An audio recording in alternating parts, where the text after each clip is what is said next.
What if I told you Enzo Fernández isn't just a world-class midfielder, but a product of pressure, power, and modern football's most brutal expectations? From a working-class kid in Argentina to a World Cup winner and a $100 million Chelsea signing, Enzo entered a world of quiet luxury, elite control, and non-stop scrutiny. But the higher he climbed, the darker it became. Racism controversy, dressing room tension, personal turmoil. And now, as Chelsea drift deeper into chaos, the real question emerges. Is Enzo the man to rebuild a broken giant, or the next symbol of a failed project? Real Madrid are watching. Europe is waiting. The next chapter of Enzo Fernández has begun. And this time, survival may matter more than success. Enzo Fernández and an uncertain future. Stay and carry Chelsea, or turn toward a different empire. Enzo Fernández was born on January 17, 2001, in San Martín, Buenos Aires, Argentina, into a football-loving family with no elite privileges. His father, Raúl Fernández, was the first to recognize Enzo's potential and relentlessly encouraged him to chase his football dream from an early age, while his mother remained a constant emotional anchor throughout a journey filled with risk and uncertainty. A product of River Plate's academy, Enzo made his first team debut in 2019, with a decisive turning point coming during his loan spell at Defensa y Justicia, where he won the Copa Sudamericana and Recopa Sudamericana before returning to River Plate to lift the 2021 Argentine Primera Division title, cementing his status as a complete central midfielder. In 2022, Enzo moved to Benfica as a young midfielder still needing to prove his value. It didn't take long for him to make an impact in Europe, impressing with his control of tempo, press resistance, and composure in high-pressure matches. But the true breakthrough didn't come at club level. It arrived later that year, when Enzo stepped onto the biggest stage in world football, the 2022 World Cup. In Qatar, he wasn't merely a squad option. He emerged as an unexpected pillar of the Argentina national team, playing a crucial role in their march to World Championship glory and earning the award for Best Young Player of the tournament. That tournament transformed Enzo from a promising midfielder into a strategic asset on the transfer market. Just 1 month later, in January 2023, Chelsea signed him for approximately $106.8 million, around $121 million, making him one of the most expensive transfers in Premier League history. At Stamford Bridge, Enzo quickly became the engine of midfield operations, the man who sets the rhythm, distributes the ball, and shoulders the heaviest tactical responsibilities. By the end of 2025, he had scored 14 goals for Chelsea across all competitions, and the most recent season saw him turn control into clear impact, contributing 7 goals and 13 assists in 44 appearances, as each touch of the ball began to directly shape results. However, the 2025-26 season marked a major turning point when head coach Enzo Maresca was dismissed after 18 months in charge, plunging Chelsea into another unstable transition. This time, the chaos didn't just originate on the touchline, it spread directly into the club's center of power, the midfield commanded by Enzo Fernández himself. For Chelsea, this is a do-or-die gamble. Keep Enzo to rebuild order, or risk losing the symbol of their £100 million investment era. For Enzo Fernández, it is a defining moment. Remain at Stamford Bridge to carry an unfinished project, or open the door to a fully formed empire like Real Madrid, a club reportedly monitoring him closely. What kind of World Cup champion would the Bernabeu welcome? A conductor within a complete system, or a talent still being tested amid instability? The answer won't just define Enzo's career. It may also expose a harsh truth about Chelsea's project. The next chapter of the film, called Enzo Fernández, has begun, and all of Europe is watching in silence. Scandals, pressure, and private life. The side of Enzo Fernández few people see. Despite being recognized as one of the finest young midfielders of his generation, Enzo Fernández's career has not been entirely smooth off the pitch. In the summer of 2024, immediately after helping Argentina win Copa America 2024, a video circulated on social media showing Enzo and several Argentine teammates chanting lines that were widely interpreted as mocking the origins of French national team players. The incident quickly sparked strong backlash from French players and even from some of his own teammates at Chelsea, as the chants were deemed racially insensitive. As a result, Enzo was forced to issue a public apology and personally reconcile with teammates in order to avoid potential sanctions from FIFA or other football governing bodies.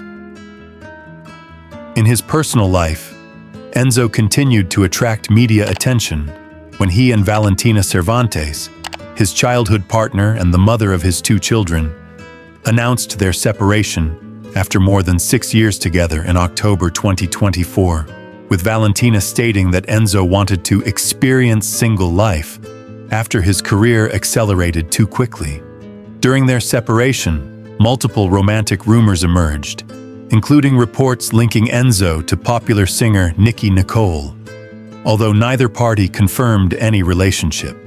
By early 2025, Enzo and Valentina were reported to have reconciled, though media coverage suggested lingering tensions, reflected through indirect reactions and statements on social media.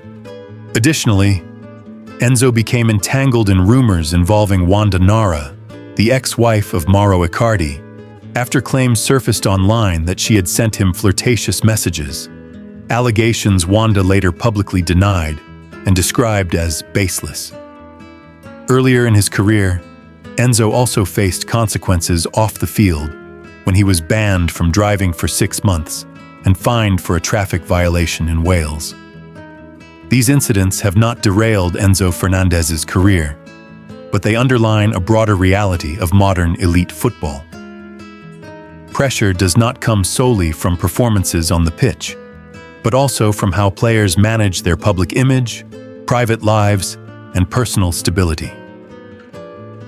It is precisely amid these off-field turbulences that Enzo has begun to adopt a more discreet approach to life beyond football, investing in living space and real estate as a way to safeguard privacy and maintain control away from the spotlight.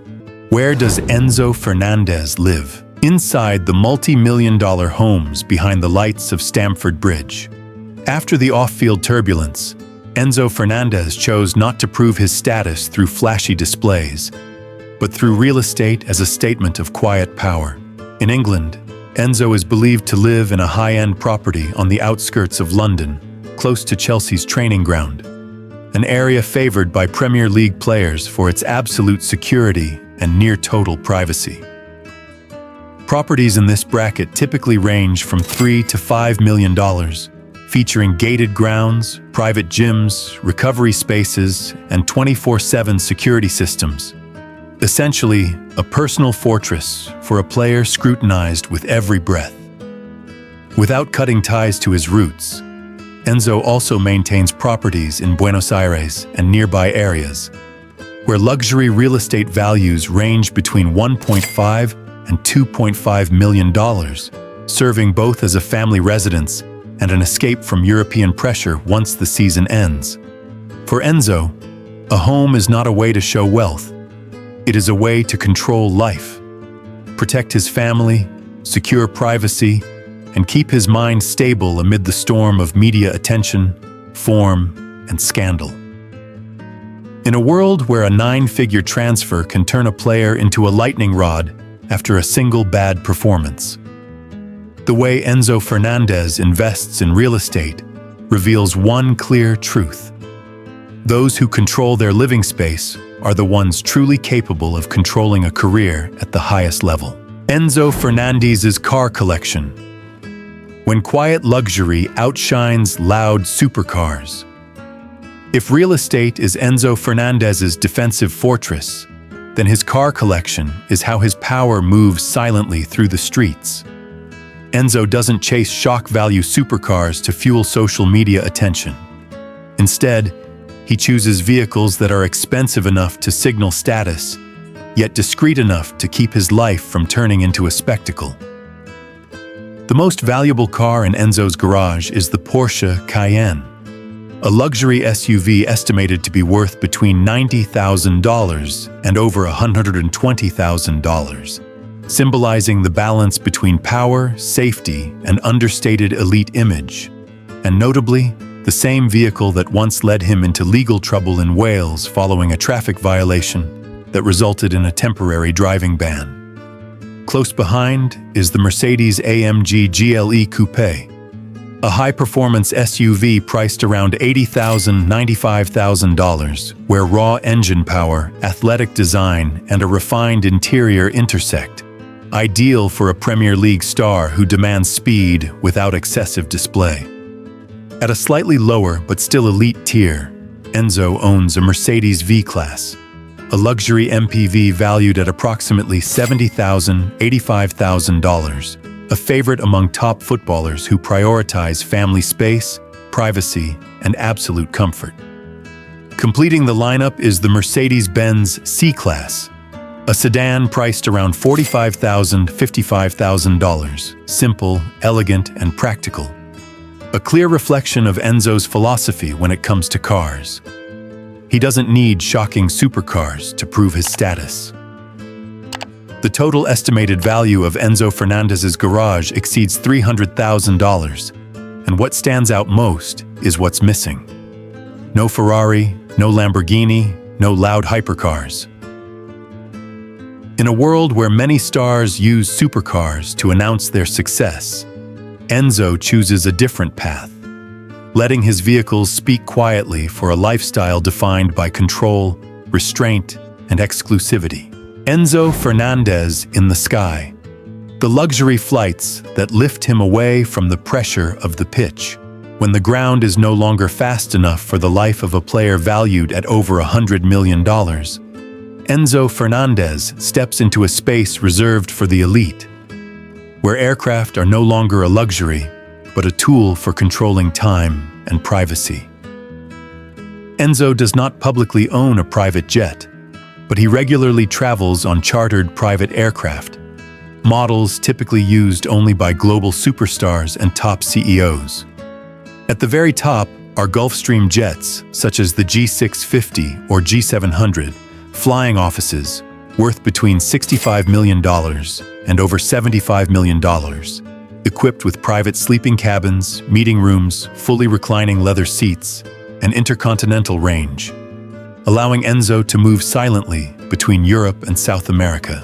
Slightly below that tier, but far more common among football's elite, are the Bombardier Challenger 350 or 650, valued between $26 and $40 million, where comfort and performance are optimized for packed match schedules, physical recovery, and complete separation from media scrutiny. For shorter trips within Europe, Enzo often relies on lighter jets from the Cessna Citation series, priced between $15 and $25 million, fast, discreet, and flexible enough to match the relentless pace of Premier League life. What stands out most is that Enzo never turns aircraft into a stage. No check-in photos, no displays of luxury cabins, because for him, real power isn't about what you fly in, but about arriving ahead of everyone else in absolute privacy.